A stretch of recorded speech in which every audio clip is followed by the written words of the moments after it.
अवधूत चिंतन श्री गुरुदेव दत्त. पूजा करताना स्त्रियांनी काचेच्या बांगड्या का घालाव्यात त्याचीच माहिती आपण या व्हिडिओत जाणून घेणार आहोत.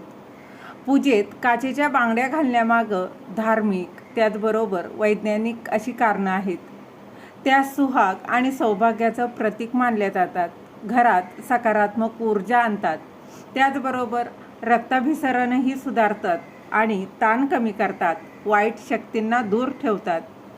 काचेच्या बांगड्या विशेषतः हिरव्या, लाल किंवा रंगीत सौभाग्याचं प्रतीक मानल्या जातात.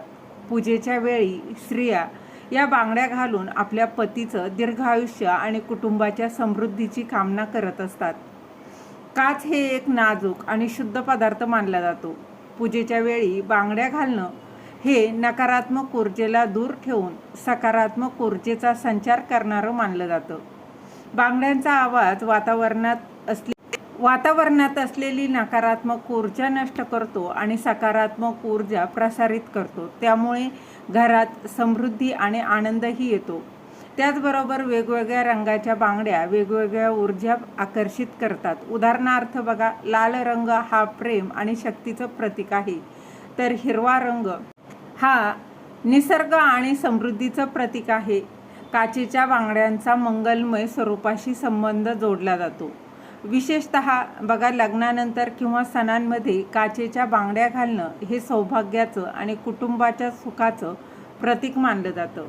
काही लोकांच्या मते बघा, पूजेच्या वेळी काचेच्या बांगड्या घालणं हे घरात समृद्धी आणि संपन्नता येण्याचं लक्षण मानलं जातं, कारण बांगड्यांचा आवाज हा शुभ मानला जातो. काचेच्या बांगड्या मनगटावर घासल्यानं रक्ताभिसरणही सुधारतं, शरीर निरोगी आणि उत्साही राहतं. बांगड्यांचा लयबद्ध आवाज शांत करणारा प्रभाव पाडतो, ताण कमी करतो, मानसिक संतुलनही राखतो.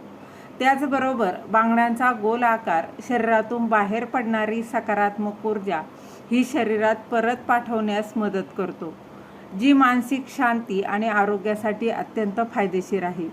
मनगटाच्या खाली असलेल्या ॲक्युपंक्चर पॉईंटवर बांगड्यांचा एकसारखा दाब शरीर निरोगी ठेवतो. पूजेमध्ये काचेच्या बांगड्या ही केवळ एक परंपराच नाही, तर ती महिलांच्या आरोग्याशी, घरात सकारात्मक वातावरण राखण्याशी आणि पतीच्या दीर्घ आयुष्याशी आणि त्यासोबतच कुटुंबाचा आनंद आणि समृद्धीशी देखील त्याचा संबंध आहे. झालेली सेवा महाराजांच्या चरणी रुजू करते. श्री स्वामी समर्थ. धन्यवाद.